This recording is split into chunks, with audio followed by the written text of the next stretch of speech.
Hello everyone, আশা করি সবাই খুব ভালো আছেন। আরেকটি নতুন ভিডিওতে আপনাদের স্বাগত জানাই। আজকের ভিডিওতে আলোচনা করব এসএলএসটি ম্যাথামেটিক্সের সিলেবাসের যে সমস্ত টপিকগুলো রয়েছে তার মধ্যে ইম্পর্টেন্ট টপিকগুলি কি কি সেই নিয়ে। ঠিক আছে, আচ্ছা দেখুন, আমরা প্র্যাকটিস করি কিভাবে। প্রথমে হচ্ছে টপিক পড়ি, তারপর সেই অনুযায়ী এমসিকিউ বই ধরে প্র্যাকটিস করি। ঠিক আছে, কতবার এমসিকিউ বইটাকে কতবার প্র্যাকটিস করি, 3 বার 4 বার 5 বার 6 বার, যার যেরকম ইচ্ছা। কিন্তু আমি আপনাকে বলবো যে টপিকগুলি ইম্পর্টেন্ট সেগুলো চেষ্টা করবেন যতক্ষণ না উত্তর মুখস্থ হয়ে যায় ততক্ষণ পর্যন্ত প্র্যাকটিস করার। সেটা হতে পারে 10 বার, সেটা হতে পারে 12 বার, সেটা হতে পারে 15 বার। যতক্ষণ না পর্যন্ত উত্তর মুখস্থ হয়ে যায়, উত্তর মুখস্থ করতে হবে না, কিন্তু এতবার করে করে প্র্যাকটিস করবেন যেন কোশ্চেন দেখার সঙ্গে সঙ্গে উত্তরটা কিন্তু মুখস্থ মানে মনে এসে যায়। এটা তো এটাই হবে, ওটা করার দরকার পড়বে না। সেই সময় গিয়ে থামবেন, তবেই কিন্তু ভালো রেজাল্ট পাওয়া যাবে। আমার একজন বন্ধু আছে, আমরা দুজনে একসাথেই মাদ্রাসা রিটেন কোয়ালিফাই করেছি, ইন্টারভিউ দিয়েছি।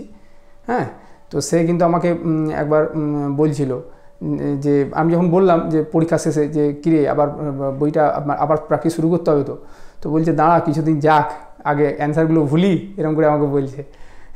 মানে ও বইটা যদি আবার প্র্যাকটিস করা শুরু করে, সব উত্তরগুলো মুখস্থ হয়ে যাচ্ছে, সেট করে মেরে দেবে। ও ভুলার জন্য টাইম নিচ্ছে।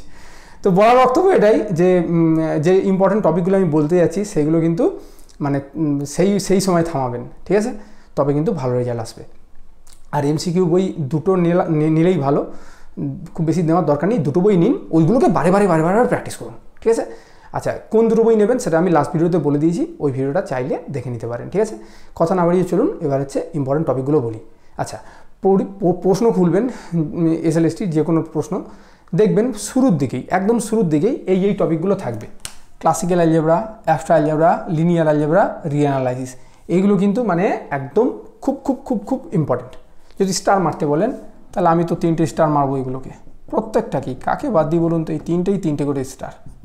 ঠিক আছে, রিঅ্যানালাইসিসও 3টে স্টার। ঠিক আছে, একদম কোনোটা বাদ দেবেন না। ঠিক আছে, আচ্ছা ওডি পড়বেন, ইম্পর্টেন্ট এবং সহজ আছে, সবাই পারে। ওডি সবাই পারে, 2 স্টার। ঠিক আছে, অ্যাপ্লিকেশন অফ ক্যালকুলাস পড়বেন, 2 স্টার। ঠিক আছে, অ্যানালিটিক্যাল জিওমেট্রি পড়বেন, 2 স্টার। ভেক্টর অ্যানালাইসিসও 2 স্টার। হ্যাঁ, মেকানিক্স 1, মেকানিক্স 2, এইখানে একটা ব্যাপার আছে দেখুন। এই যে মেকানিক্স 1, এটা বেসিক্যালি ডিনামিক্স। ঠিক আছে, ডিনামিক্স, কেউ কেউ ডাইনামিক্স উচ্চারণ করেন, দুটোই ঠিক।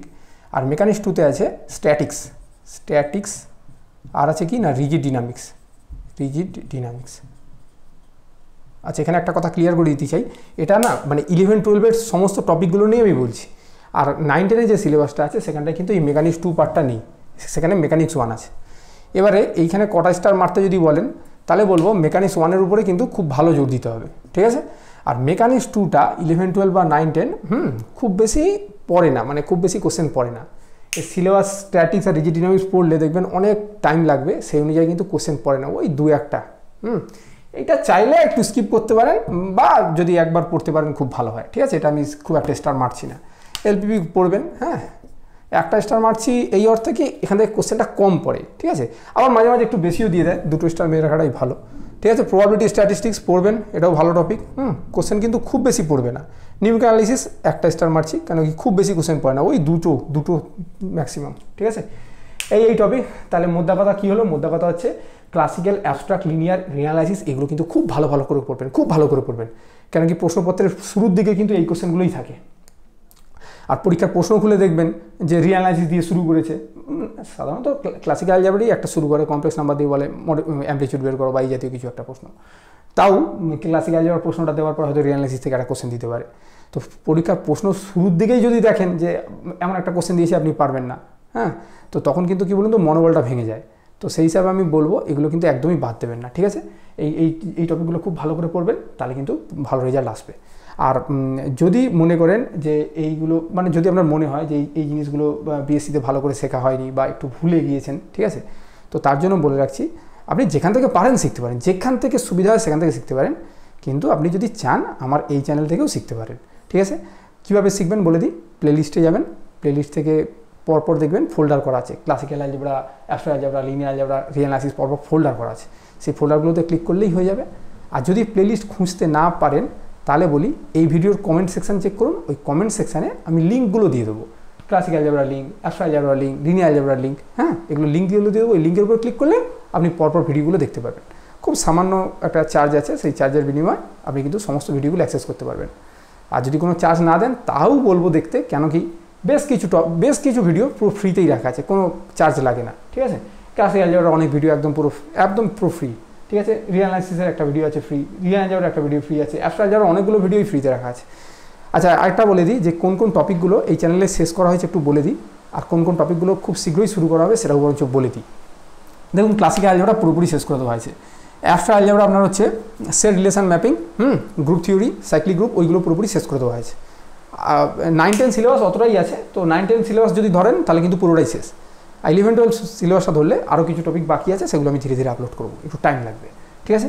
লিনিয়ার অ্যালজেব্রাও একটু বাকি আছে, আমি ঠিক মারবো না, কিছুটা বাকি আছে। খুব তাড়াতাড়ি আমি বলে দিচ্ছি 1 মাসের মধ্যে এটাকে শুরু করা হবে, এবং যখন শুরু করবো পরপর ভিডিও আসবে, ঠিক আছে। পরপর ভিডিও আসবে, 2 সপ্তাহের মধ্যেই শেষ করে দেবো, পরপর ভিডিও, প্রত্যেক দিন ভিডিও আসবে, ঠিক আছে। তবে কিছুটা কিন্তু শেষ করা আছে, মানে র্যাঙ্ক বা সিস্টেম অফ লিনিয়ার কোশ্চেন্স, ওই পার্টগুলো কিন্তু শেষ করা আছে, ফোল্ডার খুলে দেখতে পারেন, ঠিক আছে। রিঅ্যানালাইসিস হচ্ছে আপনার রিয়েল নাম্বার সিস্টেম, সেটিনার, সিকোয়েন্স সিরিজ, এগুলো পুরোপুরি শেষ করা আছে। তো এটা আমি টিকই মারলাম। আর লিমিট, কন্টিনিউটি, ডিফারেন্সিবিলিটি, ওগুলো খুব তাড়াতাড়ি আসছে, ঠিক আছে। মানে সিরিজ অবধি পুরোপুরি শেষ করা আছে। অর্ডিনারি ডিফারেন্সিয়েশন পুরোপুরি শেষ করা আছে, ঠিক আছে। অ্যাপ্লিকেশন অফ ক্যালকুলাস শেষ করা আছে, একদম ফোল্ডার খুলে দেখে নেবেন, ঠিক আছে, পুরোপুরি শেষ করা আছে। অ্যানালিটিক্যাল জিওমেট্রি পুরোপুরি শেষ, একদম পুরোপুরি শেষ করা আছে। ভেক্টর অ্যানালিসিস পুরোপুরি শেষ করা আছে, ঠিক আছে। আচ্ছা, মেকানিক্স 1 যে ডিনামিক্স আছে, এটা খুব তাড়াতাড়ি 1 সপ্তাহের মধ্যে স্টার্ট করা হবে, পরপর ভিডিও আসবে 1 সপ্তাহের মধ্যে। আমি লিখে রাখছি এখানটা 1 উইক, মানে এপ্রিলের, আপনাকে বলে রাখছি এপ্রিলের ওই 22-23 তারিখ থেকে শুরু করা হবে, ঠিক আছে, আর 1 সপ্তাহ পর থেকে। আচ্ছা, এলবিবিটা এখন স্টার্ট করা হয়নি, ওটা স্টার্ট করা হবে, ঠিক আছে। আর প্রবাবিলিটি স্ট্যাটিক্স স্টার্ট করা হয়নি, এটা হবে। আর নিউমেরিক্যাল অ্যানালিসিস পুরোপুরি শেষ করা আছে, একদম পুরোপুরি শেষ করা আছে, ঠিক আছে। তো যেভাবে আপনার সুবিধা হয় সেইভাবে কিন্তু প্রিপারেশানটা নিতে পারেন, দেরি করবেন না, কিন্তু যে কোনো মুহূর্তে পরীক্ষা হবে। ঠিক আছে, চলুন এখানেই তাহলে ভিডিওটা শেষ করছি। খুব তাড়াতাড়ি দেখা হবে নেক্সট ভিডিওতে, তখন ভালো থাকবেন, নমস্কার।